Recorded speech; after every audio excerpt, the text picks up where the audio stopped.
Whether you've been in business for years or are just a startup trying to find success in the world as it is and what it will be in the future, we're finding new ways of thinking you can apply to the rest of your life.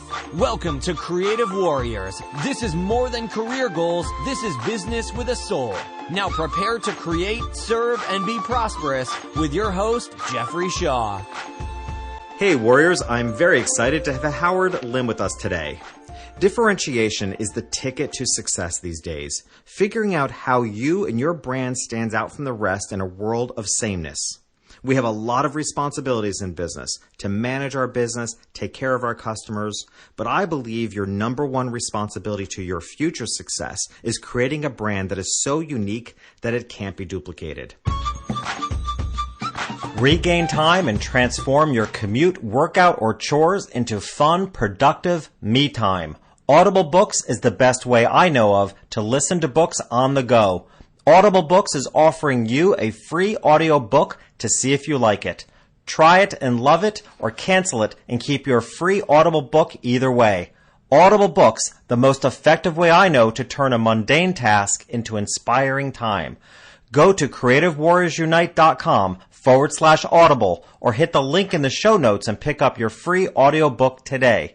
If you're not sure what to listen to, check out my suggested book list on Creative Warriors Unite and then go to CreativeWarriorsUnite.com/audible and download your free Audible book today. So hey Howard, welcome. It's really great to have you here with us. Thank you. It's great to be here. Well, terrific. But before we dive in, let me tell everyone what makes you a creative warrior.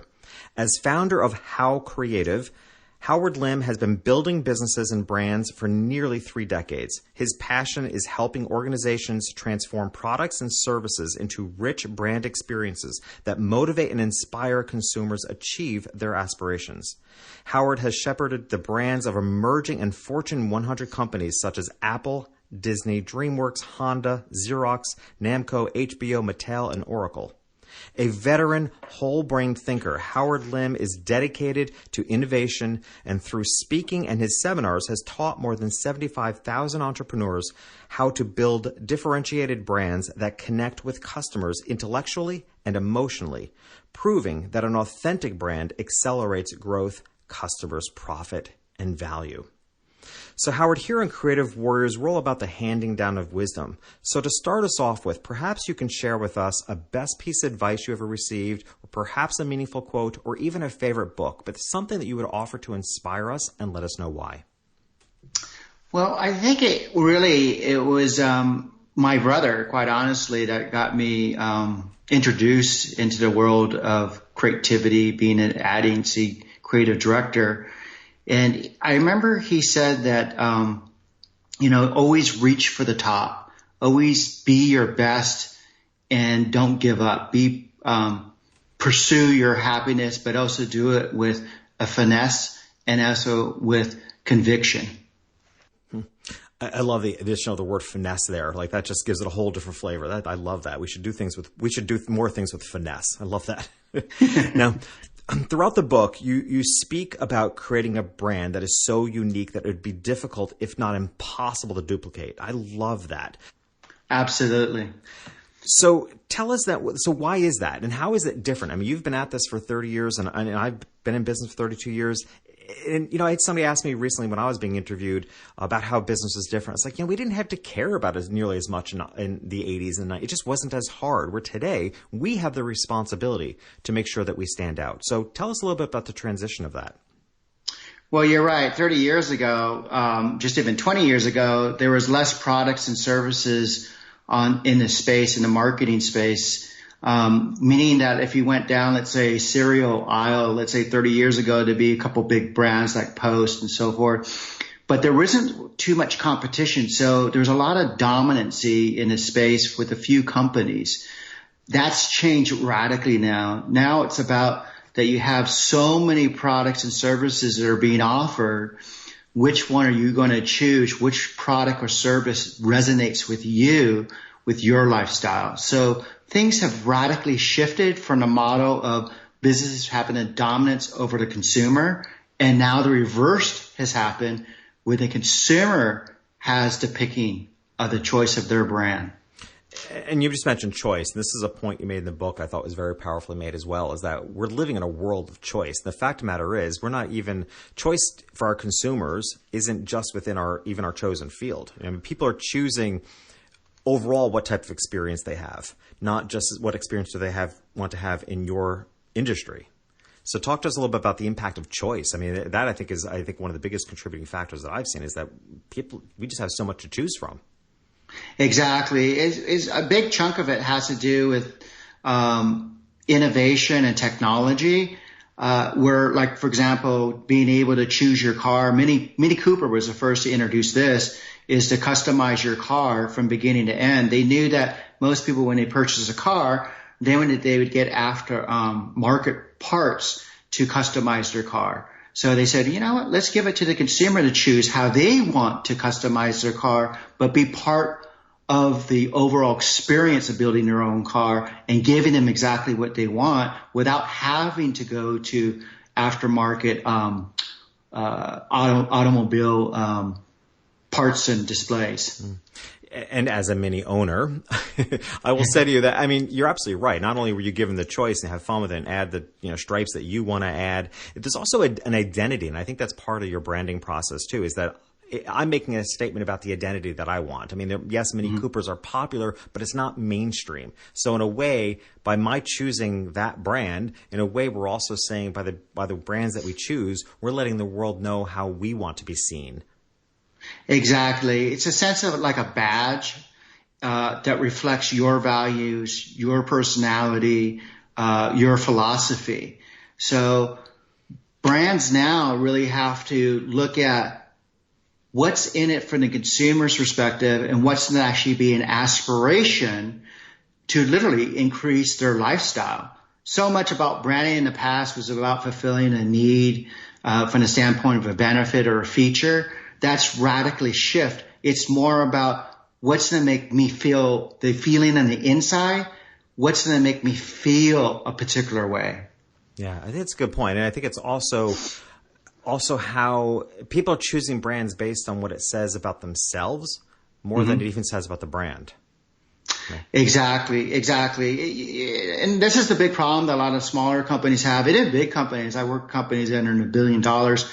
They still looking for a one-way street. They're looking at what is it that we're creating, what is it that we're doing, and what it is that we're putting out there. They're not really looking from the standpoint of what I call that's a unique selling proposition, what they are uniquely selling to the consumer. But I believe, which we created, what is a unique buying proposition, what's in it to the consumer, and I find that's actually more important than the unique selling proposition. What's in it for the consumer to feel a particular way when they purchase your product that's so authentic, now it's an authentic brand to them. I think that's a great a transformative tip there. I mean, we're so used to the USP, the unique selling proposition, but what you're suggesting is to turn that upside down, and it really is the UBP, the unique buyer proposition. So tell us more, like what specifically would a small business, what are some of the things they would consider to help them define what their unique buyer proposition is? Well, now that we're working with basically 5 generations and the 3 biggest buying powers right now are the baby boomers and X and Y. Those are the ones that really vote with their pocket, right? With their wallet. It's about understanding what really defines each generation. Baby boomers are completely different than the X generation and the Y generation of really what makes them tick. So the first thing is to truly understand who is your direct target market, and are they baby boomers, X and Y, or a combination? That's the first thing, to understand what's going to be appealing to them. The second thing is understand, and I can dive it deeper into that. The second thing, in which I find even more important, is what is the psychographics, meaning like what are their beliefs? What do they do for their hobbies? What do they do as far as what restaurants do they prefer to go to? What does their daily life look like on a day-to-day basis? When you understand the psychographics, you then have the opportunity to build something that they will be part of their lifestyle. Like people, you know how they go to Starbucks, they get up in the morning, they need that coffee. You know, Starbucks has been part of their lifestyle, correct? So you really have to get into the heart and mind of the consumer. And first of all, we don't buy anything until we feel something first. So the first thing is to address the emotions. Then you start addressing the functional, the logical side of your product or service or information that you're delivering to your customer. I really like that you're separating the psychographics from demographics, right? I mean, the demographics are the facts, if you will, of your market, where the psychographics is really your understanding what makes them tick, what makes them think, and how they behave. Is that a description? Exactly. Okay. So...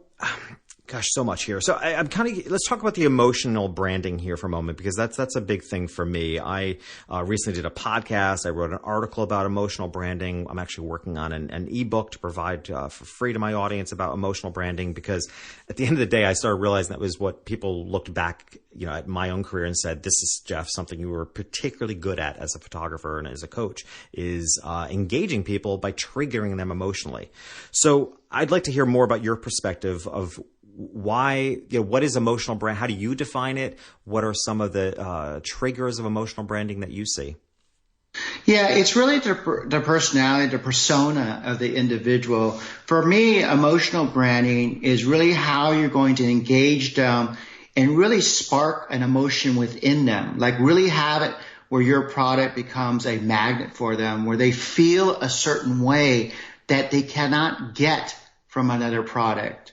Another way of looking at it is what they could do to express themselves, like how they feel when they wear that Armani suit that they can't get from another suit. So it's that feeling in the inside that allows them to be expressive as well as being heard. And when you trigger them emotionally, my experience, and I think you're saying the same thing, is price becomes less relevant. Exactly. Because if you reach them from the standpoint, basically you could brand from two perspectives. You could brand them for it's price driven or value driven. And when I mean value driven, a lot of people misunderstand what is value. They think it's because it's cheaper, it's a better value. That's not what I'm speaking of. What I'm talking about is that you could have a brand that speaks purely on the price. Let's say like Walmart. So Walmart, they don't care about the customer experience. They're just saying, hey, we got the cheapest products here at our store and we guarantee it. When it comes to value, let's say Nordstrom's or Tiffany's, for example. Well, let's take Tiffany's. Well, that's a whole different look from the standpoint of brand. That's looking at its value. They value their philosophy. They value their methodology. They value what they're bringing to the customer, that they never have a sell, whether there's a recession going on or no matter what the economy is telling them. They believe in their product so much that they say, hey, it's value driven. And what is that's such an important lesson, because working with a lot of the creative clients that I do as a coach, they're very prone to discounting, right? If they get resistance on price, they're very prone to maybe discounting. But what you're saying is there's a bigger message in the way you're diluting your brand by really saying to somebody, I don't think I'm worth as much. I'm devaluing myself. Exactly. A lot of reasons why companies do that, because quite honestly, they're not even clear of their values. And usually there's 5 values in the company culture. But I'm talking about, in addition to that, is that they're not even clear of the value of their product, service, or information that they're actually really supplying to the consumer. So they themselves they don't even have the pulse on the gems or the treasure of their product, service, or information.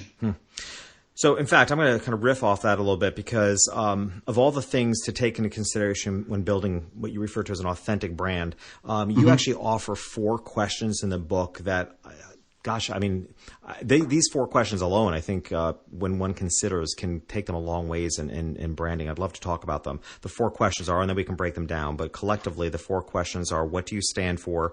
What's your brand promise? What values do you and your customers share? And what will customers experience with your brand? So those 4 questions collectively, if one asks, is that the goal? If one asks themselves those 4 questions, that will really help you find your authentic brand.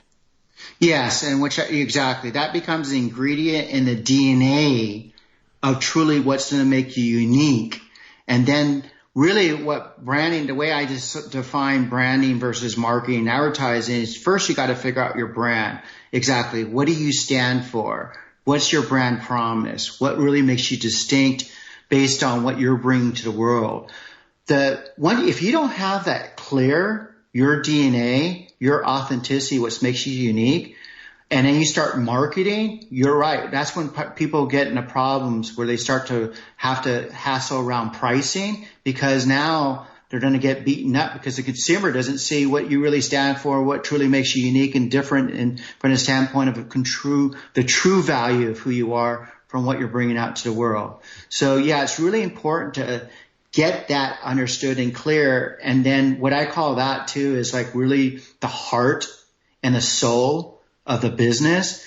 And then what you want to do is dress it appropriately. In other words, you want to now build the identity to reflect that value. Then you want to market that. Yeah, so traditional branding or old-fashioned branding was the dressing first, right? People worried about the logo and things like that first. And, as I often reiterate here on Creative Warriors, I'm a firm believer it's the inside work first, right? Whether first means you're not in business yet or you're at a point of needing to reinvent, like to me, it's do the inside work first and answer these 4 questions in order to build your brand. Exactly. It's just like a person, to keep a long-term relationship is and the more that you work on yourself, by the way, the further you're going to have a longer tail, the further you're going to be able to develop those really sustainable relationships, the real meaningful ones that are really meaningful in your life and have really, in a sense, a life that's more satisfying. Mm-hmm. It's funny, reading your book, and really getting the essence of authentic branding. It reminded me a lot of a conversation I had with author Todd Henry, when I interviewed him, which the conversation had nothing to do with branding, but he spoke about an energetic through line. And that to me says a lot about what authentic branding is. It's like it's this energetic through line that authentic branding creates. And to me, looking at those 4 questions, a lot of that has to do with the value component. Like, I think we choose companies we want to work with today more than ever before based on whether we value what they value, and can we see that in their brand. Exactly. Just like, in Tom Schuser, you look at Apple or REI, for example. When companies are very clear of what they stand for, what kind of culture they really want to create, and what philosophy they're going to stick by and stand by, what happens is that you also attract like-hearted and minded employees, and therefore what I call ambassadors to your brand. They all become a reflection of your brand. And that's why Apple, if you go to the Apple store, there's a certain vibe about it, that there's a similarity across the board with all their customer employees. You could feel it. You could feel like they care. They're more hip, younger, creative, but yet they understand the product inside and out. Same with REI, the way they choose people to work at Recreation Equipment Inc. Is they choose people based on their core expertise and love of that category. So let's say you're buying a new pair of hiking boots, that person that's helping and serving you has pretty much tried every possible brand that they actually sell in that store, and actually does go through backpacking trips and go, hiking and, mountain climbing or whatever it might be. So they really understand that product inside and out and understand the differentiation between those brands. That again is what creates loyalty to that brand, REI, because now you could go there for true experts, not about people that are just going there to collect a paycheck, but people that go there and work there that really believe in their philosophy, believe in what they stand for. It really speaks to, when people ask me what's branding, and, I don't know of any other way to answer it than it's everything. Right. I mean, the employees are part of the brand now. I mean, this is what's different about business. It is the whole experience, the employee, and that whether they've experienced it. So how do you answer the question when somebody says to you, what is branding? The way I answer it really is an orchestration. You can think of it like a symphony. And there's a conductor that's organizing all the different instruments to work in unification and play beautiful music. So it's really the gathering of expectation and experiences that the consumer can feel. they could feel that consistency, and they expect it and they experience it through the brand promise. I love the idea of the metaphor of branding being your business's symphony. I mean, I think that really demonstrates it extremely well.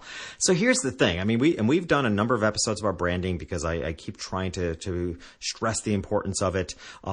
Why then do you think we still see so much of the same old thing, especially in small businesses? I'm trying to figure out for those warriors listening in helping them, is it because it's hard for them to figure out how to start?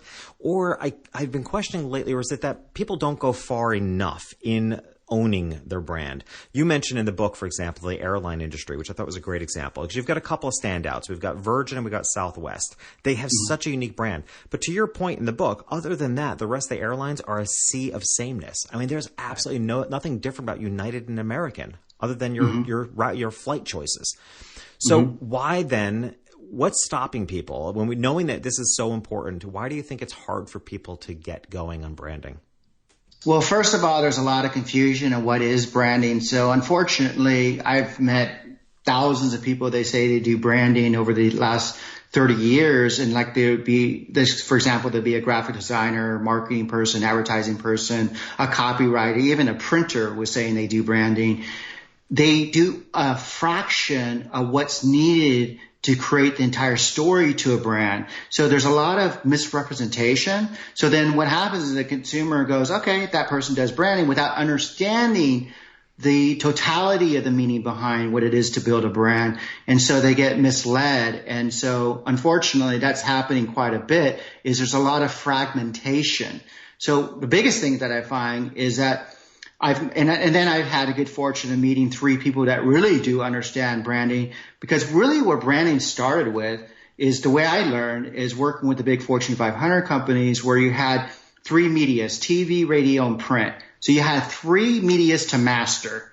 You had 3 medias to really truly understand what you're going to use to really be the megaphone to utilize through these 3 different channels. Nowadays, you got social media, as you know, you got direct response, you got all these different channels to really bring out a brand. And so there's a lot of confusion out there, truly what is branding. And like I mentioned, the way I learned is when working with Fortune 500 companies, when they understood what branding is and they knew how to master it through the different medias. And really that's a key component to really being a branding expert, is understanding and mastering all the different media. So you could, again, create that orchestra so all the parts are playing together. What's happening is that there's so much fragmentation. You hire one company to do your website, another one company to do your PR, another company to create, let's say, your interior of your store, another one to do the signage. They all start speaking a different tone that's never speaking about who you are. That's the big challenge. So unfortunately, there's more of that going on. About 99% of the time, more of that's going on, rather than someone coming in and creating a whole orchestration between all the media pieces to best represent the value of your brand. Yeah, I think that's really well said. And I think for small businesses and entrepreneurs, they often turn to the person who's going to change the look of the brand first, which actually is the second work, right? The first work is to actually work with somebody to get clear on the brand in the first place and then execute the change. So I actually think a large part of the problem is people are doing it in reverse order. Yeah. They're going right into the graphics, and then unfortunately the graphics, the person doing the graphics is saying they do branding, but again, it's just a small fragment of the bigger picture. Yeah. So something you talk about a lot is the whole brain perspective. So describe to us what you mean by whole brain perspective. So what happened in the Industrial Revolution, and by the way, another big problem is because the school systems don't educate you on aesthetics. The school systems are designed from the standpoint of really the Industrial Revolution, working in factories, working on a specific task and getting that task done, with brilliance, right? So what's happening is the school system really hasn't learned that a big other component to really creating a lifestyle and introducing what's possible in people's lifestyle is aesthetics, the right side of the brain, the emotional side of the brain. So I believe that when it comes to whole brain approach, which is the left side plus the right side, you end up with a much better brand, a much better product, a much better service for that matter. It's kind of like, a Ferrari. A Ferrari looks beautiful on the outside, but the engine and the inside, the chassis on the inside, they all are high performance to match on the outside. Mm-hmm. And often, especially Ferrari is a great example, Harley Davidson, there's a sound quality, right? There's a certain sound quality that you can identify the brand by the sound. And that's always been really powerful to me. And that's just one of the senses. Actually, one of the other senses I'd like to ask you about is, I don't know, I guess it's not a sense, but words, right? It seems to me that of all the components of a brand, that today, more often the emphasis is on the words, like the message. You go to a website, it's what those words say to you. So do you think that the core message and the way that we deliver that through the language that we either speak or the words that we use, is that in fact a higher, more important thing in branding today than maybe it has been in the past? Absolutely. There's two languages that are extremely important nowadays in branding, is the visual language and the verbal language, the written word, another way of putting it as well. So those two components together are extremely powerful. They really start to build a story and an emotion in your mind. It's kind of like when you watch a really good movie, the script is really well written, so you get involved with the characters, but then the visual scenes are very impactful. And so they both are powerful when they're put together as a formula. Yeah, and it's well said. And I guess it's up to the individual brand to decide which comes first. Considering myself, I just find myself moved by the words first, and then, I want the visual to support me. But, especially I think in part because we're a podcast host and we're often vetting people, either reaching out to be a guest or we're finding people. And it is amazing the difference that it matters how you quickly understand what somebody stands for because of the words they've chosen. And because sometimes the visual can be pretty sparse, but it's the words that kind of really stand out. Yeah, it's kind of interesting what's happened. And you're right, because we're probably baby boomers, both of us. The point is that back then when I was talking about the three medias, you got print, radio, and TV, right? And the way that most people absorb information was picking up that newspaper, reading the whole newspaper on a Sunday morning, taking their time. It's changed now with the younger generation. That's why, Pinterest is so popular and YouTube is so popular, because now it's about the visuals with the audio. And so it depends again on your target audience. But for me, I still believe the combination of both will attract a broader range of consumers, at the same time tell a more compelling story. Yeah, I think you're right. Hearing you describe it, I think it's, we hear all about the economy being called different names. It's like we're almost in like the headline economy, right? I mean, there's everything has a headline and it grabs your attention. Now, There are several differentiation tactics that you suggest to avoid, and I'd like to talk about a couple of them that I think are pretty prevalent in our community. And these are, two ways that you suggest that you do not differentiate yourself, and that's price and quality. So tell us why we don't want to separate ourselves on price and quality, especially, because that's an interesting one. Yeah. So when it comes to pricing, what happens if you bring out a product, right? And you're based on price. Someone's going to be able to do it cheaper. Let's say you're doing the manufacturing in the U.S., and things are changing, by the way. But let's just say for now, you go to China and you get the manufacturing done. You could do it, pennies to the dollar, right? So if you're based on price versus quality, basically you just move yourself out of the market space. And really, there's only one that can really master in the space of price. And that's why Walmart does so well, because they have it as a system now that they'll beat up the suppliers to a point that, a lot of them honestly don't make much money at all, but they could just say that they're in Walmart with the wide and broad distribution. So when it comes to pricing, a lot of times companies beat themselves literally out of the marketplace because you can't compete on price. Yeah. So then, and I agree with you, I think if you even attempt to differentiate yourself based on price, that it's a race to the bottom.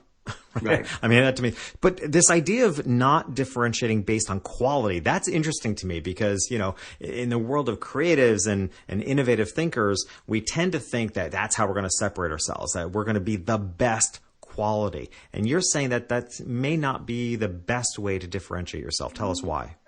Exactly. Well, kind of quality, if you are really running a business nowadays, the 21st century, you got to be looking at it from the standpoint that everything you create is quality. And that's almost a given now, and an expectation from the consumer that if it's not of quality, then, the consumer's going to go, what's next?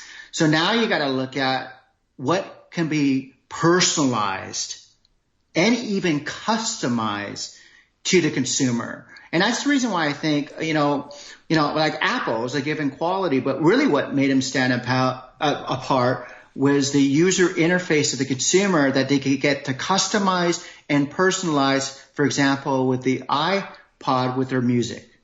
That was the first revolutionary thing where you don't have to listen to the entire album. You could just pick a particular song that you really want to listen to, and you could create your own, playlist in any order that you want, or create many playlists as you want for like evening or party or leisure or whatever it may be. Well, I think your point about quality is well taken. That it's when we try to differentiate ourselves on quality, we might just be meeting their expectation. I mean, I think people have a high standard to begin with, and I think that's a key turning point to understand that people have high expectations. They have high standards. They expect to be met. So it's pretty hard to differentiate yourself on quality. I like that a lot.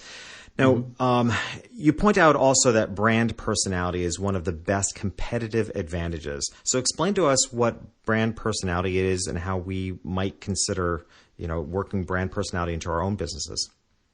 So to give you probably the best example of brand personality, think of it like a person remember the Mac commercials came out and it says, I'm a Mac, I'm a PC. And it wasn't like the Mac guys it wasn't cutting down a PC guy. It was like, I'll help you along, but the waste and the way that the Mac personality, the persona was projected was casual, friendly, non-threatening. So the personality is really important when it comes to building that story of who you are and what makes you different. And another example, let's just take the space of insurance. You got the Mahan guy for Allstate. You got Flo for Progressive. You got the Gecko Lizard for Geico. Okay. Those are all different personalities that are representing a brand to build that connection and engage the consumer so they feel like they're being related. Those Mac versus PC commercials were brilliant. I mean, I thought that was a fantastic campaign. But the interesting thing about it is, and again, for our world of small businesses, not everyone's going to have an icon or a gecko as their brand personality. But the fact of the matter is, like those Apple commercials, the personality of Apple and PC remained the same regardless of the brief time that ad campaign was running, right? I mean, that was a brief time the campaign ran that represented what we kind of know to be the personality difference anyway, because the personality already existed. Exactly. Yeah. They figured out the authenticity. Mac figured out the authenticity, but they also figured out what is it that they do that's different, and what problem do they solve, and how they could use that in their persona. Yeah, I think the irony here, if you will, is that small businesses and us entrepreneurs, we are the brand personality. And yet I think that's what's overlooked, right? I mean, are you really, owning who you are? Are you really calling forth your personal personality and adding the personality elements that are appropriate for your brand? So that, I think, is what's often overlooked. Right. Absolutely. Yeah. All right. So, Howard, in a moment, I'm going to ask you our discovery round questions. While you're preparing yourself for these thought-provoking questions, we're going to hear a brief message, and we'll be right back. Hey, Warrior, are you passionate about your work but have grown to hate the business side?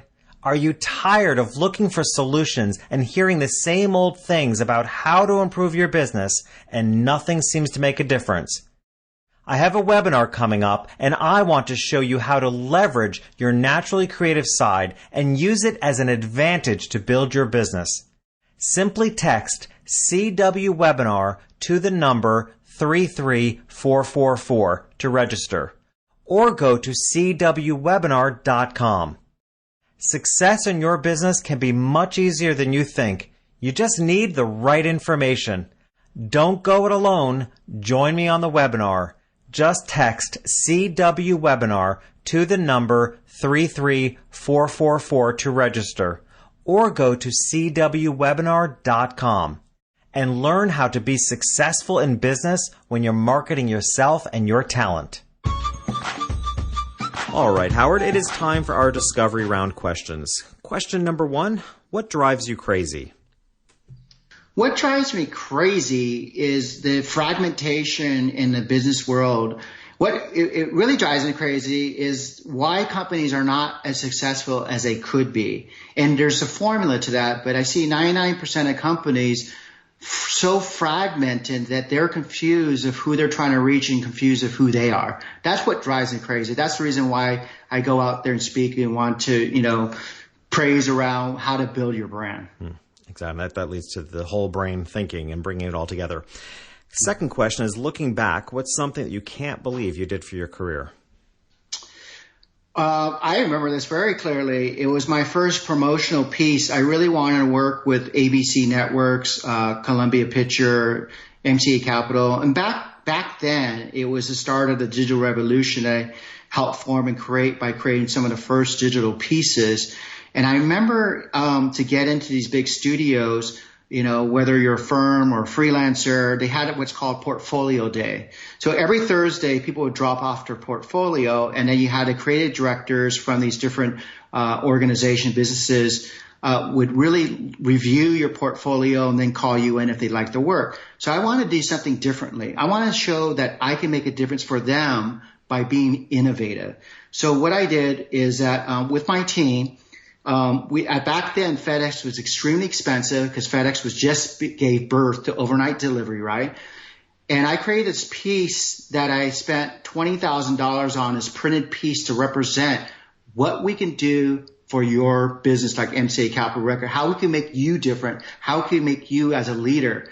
So I had figured out who was the actual decision maker, put this piece in there, this catalog in a FedEx package, had it delivered overnight directly to that person, and every single person called us up. Wow. So, and what was frightening is because I had to borrow $20,000 back in the 80s, and I now had this huge debt. But at the same point, my friends thought I was crazy, but I was so convinced this is what they're looking for, is innovation. They were looking for creative ways of representing their own brand. Awesome. Well, I'm glad it worked out for you. Me too. Third question, is there something in common in everything that inspires you? Quite honestly, is love. I mean, I don't want to be hokey dokey or whatever, but I love humanity. I love how people are. I call it the sharing economy, which you probably have heard of as well. It's also the information economy. We're trading currency through information and sharing, and it's really about connectivity. So really what I get excited about is having our ignorance go away and be so connected to the world. Beautiful. I love that. Our last question is, imagine you were sitting around a campfire and out of the darkness appears your greatest enemy, which does not have to be a person. What inner warrior inside yourself do you call upon and why? Buddha and Jesus, quite honestly. In my entire life, I've only fought once, and I've had a lot of opportunities to get in fights. But quite honestly, my heart, I end up having, I guess you could call it empathy for the situation, knowing it's not that person who wants to fight me. It's their history in life that wants to fight me. And so I've always had this ability to just let go of my guards and just open myself up, and then there's no resistance and there's no fight at that point. So in the teachings of Jesus and Buddha, is that like Jesus and Buddha warrior? Like, have you call upon those teachings to overcome not so much the physical fight, but the challenges that you face? Yeah, exactly. And you're right. And that goes for any situation, more in the mind, honestly. Physicals, that was back when I was in junior high and high school. More it's about the mind. It's to settle the mind and just be in total gratitude. So when I look at the teachings of Buddha and really get into the warrior around that, is to really just reflect on gratitude. And then Jesus, for me, is just be loving. Just, it's true. Love thy neighbors. Just really, really open your heart in the toughest situation to allow healing to occur. One of my favorite coffee table books that is always in my home is The Parallel Teachings of Jesus and Buddha. And off the top of my head, I don't know the author, but we'll find the author and make sure we include in the show notes. But it's a beautiful book, coffee table size, because it compares the sayings between these two amazing teachers in our world and make the similarities and the differences. It's quite amazing. Mm-hmm. So everyone is going to want to hop on over to creativewarriorsunite.com for links to everything that was mentioned today, as well as Howard's contact information. And while you're there, be sure to join our Creative Warriors Unite Facebook group. And if you want to take the first step to unleash the creative warrior in you and move your business forward, take the Creative Warrior Assessment. Simply text CW Quiz to the number 33444. There's also a link in the show notes. Howard, thank you so much for being here. We really appreciate it.